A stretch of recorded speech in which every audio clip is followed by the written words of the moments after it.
Welcome into another edition of The Current Report, our weekly roundup of what's happening in the world of digital media. I'm your host, Chris Brooklier.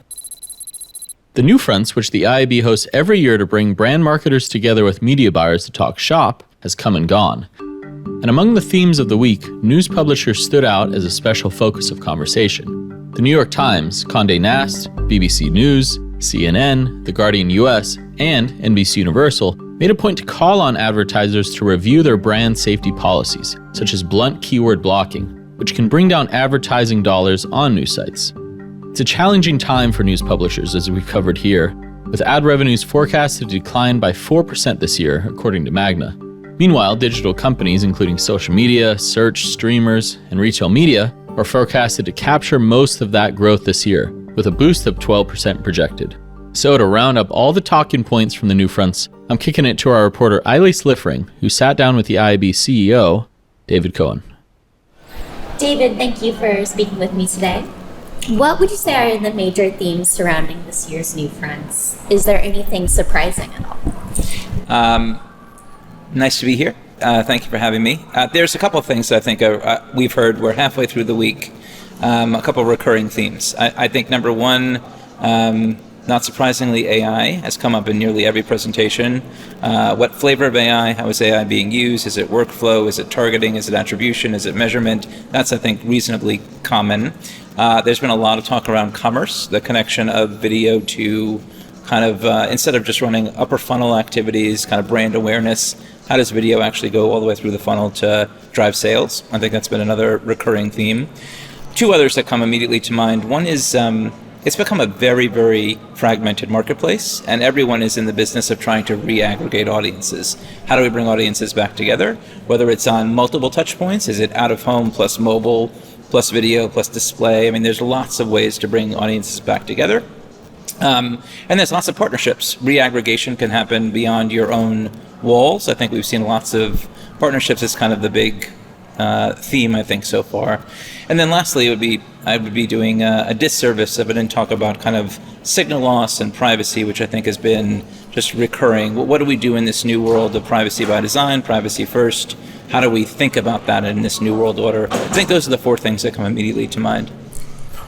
One major presence as well this year is news. And it feels like, at least, correct me if I'm wrong here, but more than in years past.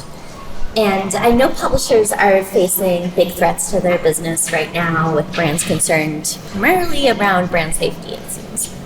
But also, cookies are going away, revenue is changing. Is democracy on the line here? That's a pretty heavy question. I think that we chose to highlight news as an important topic for this week for lots of reasons, not the least of which we're in an election year. And in an election year, we go back to 2020, which was our last election year, and kind of the COVID pandemic. We saw that news was being blocked reasonably kind of across the board with broad brushstrokes by advertisers not wanting to be in that environment. There's two parts of the argument. Number one, do we need a healthy news ecosystem for healthy democracy? Absolutely. I find that doesn't resonate nearly as strongly as news actually helps drive business outcomes. News is not only good for the country, good for society, it's actually good for your business. And I think that actually resonates slightly more with marketers. It's kind of like it's the age-old, I know spinach is good for me, I know I have to eat my spinach, but it's kind of giving someone an additional reason. Not only is it good for kind of fighting disinformation and misinformation, but it's actually good for your business to drive it forward.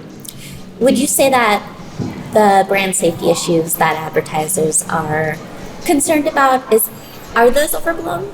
I don't think they're overblown. I think that they're real. I think that the technology has gotten better so that we're not, number one, these lists have been around for a long, long time. In our session that we had on Monday, there was a discussion around a list that was around since 2016 and it hasn't been updated. So I think that you have to be vigilant. This is not going to fix itself. You need to kind of review your list, making sure that you're only excluding things that are absolutely must excludes. And I think that the nuance of this business has actually gotten better. The sentiment, the kind of technology assistance with AI, I think, is better now than it was 4 years ago. It seems like this year as well, like more storied publishers are coming forward rather than past IAB NewFronts where like BuzzFeed perhaps was present, or like Vice. Are we seeing a revert maybe back to more like trusted and like story publications in a time when cookies are going away? I've gotten asked that question more than once. If you look over the years, we've had lots of different presenters come in and out. I do think one of our goals at IAB is to make sure that not just the large platforms get the time and attention and limelight, but that we democratize access to the buying community. And I think that publishers have been challenged over the past couple of years. So it was our goal to bring more kind of quote unquote traditional publishers into the NewFronts fold. Very cool. Now, Google has once again delayed deprecation of cookies in Chrome, as reported last week. Do you believe this will delay some brands in testing out new identity solutions? I know the news this week was that Google is now making Pair open source. Yes. With the IAB Tech Lab. Yes. Do you feel like this news might, entice more brands to test out these identity solutions, or will the delay postpone? If you would have asked me this question at the end of last year, I would have said that there are lots of folks that are sitting on the sidelines still. I do think we just did a state of data report, and we've done that over the years, many different times. I forgot which year we're in. But we actually find that people are starting to take this seriously. They are starting to plan. They are starting to test.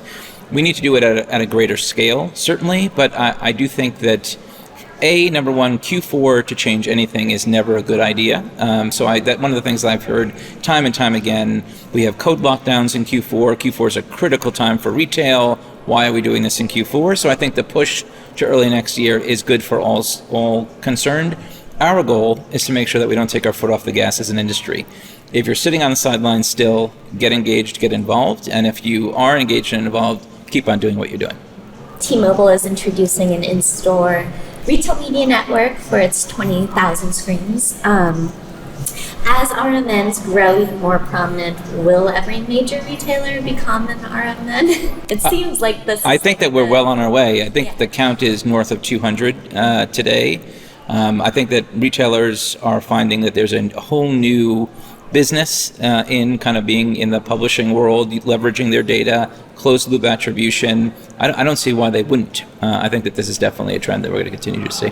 I feel like it could bring more pressure on brands, though, at the same time, potentially, just because the number of partners that they have to work with all of a sudden is just exploding. Well, the challenge, of course, is for the non-endemics. So if you're actually selling your product in that retail environment, it's almost a no-brainer. But for those who are not selling at retail, or it's a longer lead time process, then it's not quite as obvious. So I think it's going to be interesting to see where they go. Okay. Well, thank you so much, David, for your time. Thank you. Great chatting.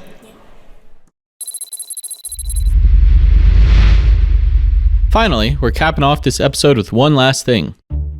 We're back with Season 9 of the current podcast, and on the season premiere, Eileen and Damian Fowler sat down with Ford's chief futurist, Jennifer Brace. Now, Jennifer clearly has the coolest job title I've ever heard of, so she broke down what being a futurist means and how it helps Ford with his business plans. So when it comes to predicting, that is saying that we can see the future and this is what it looks like. And the truth is nobody really has that power. And that's why we say that we help people prepare, because the truth is, if you've made a prediction and you're wrong and one of these uncertainties comes up and changes the game, you've put all your eggs in one basket and you're in trouble. I like to say that COVID made our job a lot easier in trying to convince people that betting on a single future could be dangerous. That is when we're asking teams to be prepared for the future by considering more than one scenario. What we're asking you to do is to kind of recognize where your blind spots might be in your current strategy and how you might pivot if you need to. And that's it for this edition of The Current Report. For a deeper dive on all these stories plus more, check out thecurrent.com. And of course, please like and subscribe on YouTube, plus leave us a review on Spotify, Apple, or wherever you listen. And if you want to hear more from The Current, listen to The Current Podcast, where we interview some of marketing's biggest leaders about their keystone career moments and where the industry is going next. We'll see you next week.